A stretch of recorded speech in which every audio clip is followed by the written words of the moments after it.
Alright guys, welcome back to another episode of Toy Collector Review with me, Sergeant Geek. And while out on the hunt today, I was able to pick up this Toontara's figure of Beetlejuice, which is really cool. I don't have any Beetlejuice figures. And at the comic book store, I was able to pick up this guy right here, a 90's Sabretooth from the X-Men toy line, which is really cool if I can get my camera to focus on him. Got some pretty good detail for a figure back then, as you can see here. Very nicely done, and when you squeeze the legs together, he actually roars and his arms move out. A simple play action from the toys back then. As you can see, he doesn't have any articulation in the knees or elbows, but still very cool, and he'll look good on my X-Men shelf. Once again, very nicely done, very simple design. There you go. Now another one I was able to pick up at the comic book store was this guy right here.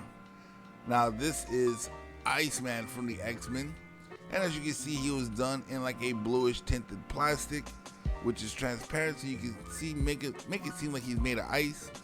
Once again, very cool. The only thing about this figure is, since he has the hinges for the elbows and knees, the metal hinges pins actually can be seen through him, which kind of gives away that illusion of ice, but still nevertheless a very cool figure. As you can see, very simple articulation design here. Other than Sabretooth, he does have articulation at the knees and the elbow. No type of twisting whatsoever at the arms or the legs or the hips, and his head can only move left to right, no up or down or anything like that. But once again, still nevertheless a cool figure to have. These guys are very difficult to stand. Now let's take a quick look at this Beetlejuice character. As you can see here, the head is done very nice. It's a big window on the box so you can see it. On the bottom it says Beetlejuice in the marquee. And as you can see up here, it's a NECA doll, Toontara's. It's got the original spelling of Beetlejuice from the movie. And the back, it has this background for a diorama display if you want to display your figure that way. Once again, very cool looking. I don't have any Beetlejuice characters or figures or anything like that, so I thought this would be cool to have. So guys, let's open the box, let's get him out, and let's take a look at him as well. Alright guys, so we got him out of the box, and he is a very nice figure. So guys, let's go ahead and let's take a closer look at him right now. And as you can see, they did a awesome job on the head sculpt there. NECA usually does that. It is very cool. It is identical to Michael Keaton portraying this character in the movie. Very nicely done. As you can see, all the detail on him. This is like, I believe, the outfit he wore at the end of the movie. Once again, the detail to the boots, the clothing, very nice, awesome looking figure. Now I believe they made him a lot skinnier than what Keaton actually portrayed in the movie, but nevertheless, it is what it is. It's a Toontara, not an accurate Tara. Now once again, this is very cool. Now the head can spin around. Mine's a little stiff. Let's see if we can get it to go all the way around. Yep, there you go. We'll go all the way around so you can do that like he did in the movie. Now the arms, they do spin out a little bit, but the way they're bent, because there's no elbow articulation, it's kind of stuck there. His legs, the same thing. His body's one and legs are one solid piece. Now he does have a little bit of foot articulation down there, like a leg twist, and I believe that's so you can better pose him. Now as you can see here, you can get him to stand up. Now these guys here, being that they're old school figures, they are kind of difficult to stand. I can try to see. I see. With them, you gotta actually disperse the weight of these guys a little bit, because they didn't plan on these guys standing up on their own. I don't know why. See, as you can see there with that one, and with Sabretooth, his legs are kind of weak, so there's no way to stand him anyway proper, so he's just gonna fall.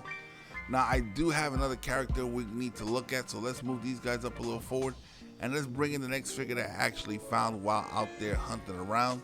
This one is pretty cool. I liked it, and it was only $15. And this is from the DC Multiverse. This is the Armored Batman. Very nice, very cool. Let's get the camera set up here, because this is a pretty big box. There we go. Got a better view of it. So as always, let's take a look at the packaging first. Once again, a very nice window so you can see the figure itself. The 12 and up right there. Lots of detail. You can see this is the Armored Batman from the Armored Dark Knight Returns Blue Edition. Very cool. Here's a product shot of the figure itself right there again, doing an awesome Batman pose. And then here are some of the other figures that come in this collection. I'll probably try to see how many I'll get. Like you guys know, I only purchase what I like. Don't really go for trying to get complete sets of everything. But guys, let's go ahead, let's get the Batman out and let's take a look at that figure as well. Alright guys, so now that we got the Batman armored out of the box, let's go ahead and take a look at the figure up closely. This figure does have some weight to him. He's a pretty cool figure, as you can see here. Lots of detail to him, as you can see on the chest, thighs, and knee pads, and the leg guards. As you can see, this is not like a brand new Batman armored suit that's all smoothed out. This looks like he beat it together and put it together in the Batcave, and it got a little bit of battle damage to it. As you can see here, now the cape is not just a smooth rubbery plastic cape that they just put on there. Even the cape has some detail to it, which once again adds very nicely to the figure itself. Once again, they did an amazing job on this figure. Details even on the gray that's not smooth, that's got like a chain mesh to it type look, which once again is very cool. Very awesome indeed. Now the head is on a ball joint, so you do get a lot of wiggle wobble up there, as you can see here. Very nicely done. Now the arms, you do get some rotation and some extending on the arms at the shoulder. This figure is kind of stiff since it's brand new out of the box. I don't want to take a chance of breaking them, but I'm going to do my best to try to show the articulation, as you can see here. He does have lots of articulation, so you can pose him all kinds of ways. He does come with an extra set of hands that you can place on. He does have just a slight hip rotation. Now the legs go up very weird, kind of like the old school figures from back in the day, but he does have leg rotation. He does have the knees, which are double jointed just so he can actually get them at about 90 degrees. And once you set them up, like I said, this one's a little stiff, so it's going to take a while to get these in the right positions, but as you can see there, he can go 90 degrees. Very nice. He does have his foot on a ball joint, so he does got lots of ways to rotate it as well. And let me see if we can show it. He does have some toe articulation where the toes go up, which is once again very cool. This is a very cool, very nice figure. It's gonna look great on my Batman shelf. Very nicely done, guys. Once again, these are some very cool figures here. These 90 figures are cool. Now if I can only get him to stand up, let's see. Will he do it for the final shot? How about Iceman? Will he get it done? Come on. Get you to stand. Nope. Once again, very cool, and I think that's where we're going to end the video for today.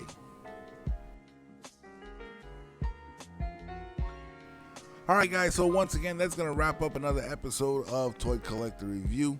For any of you guys who are collecting these old school Marvel figures, which ones you guys got so far? Why don't you leave me your answer in the comment section below. Now for the Beetlejuice Toontara, it's a cool figure. I don't consider, once again, you guys know if it doesn't have certain articulation, I don't consider it a figure. I consider it more of a statuette, and that's what I consider the Beetlejuice. It is a very cool statuette. Now, if you are a fan of Beetlejuice, it is something you definitely gotta have, because there's not too many figures and stuff like that pertaining to Beetlejuice that I was able to find. If you guys know of anything else out there, once again, leave it in the comment section below so I can check it out. Maybe pick up a couple of those things and putting them on the show. But once again, we come to that point where if you haven't done so already, go ahead and hit that subscribe button, become a member of this channel. Hit that bell notification so you guys can be notified every time I put out a new video. And guys, share this video on all your social media platforms. And guys, if you like the content that I'm putting out on this channel, go ahead and smash that like button. It does help with the YouTube algorithm. And for those of you guys who are watching this on Rumble, go ahead and smash that Rumble button. And guys, once again, if there's anything you want to see on this channel, go ahead and hit me in the comment section below, and I will do my best to try to get that for you guys.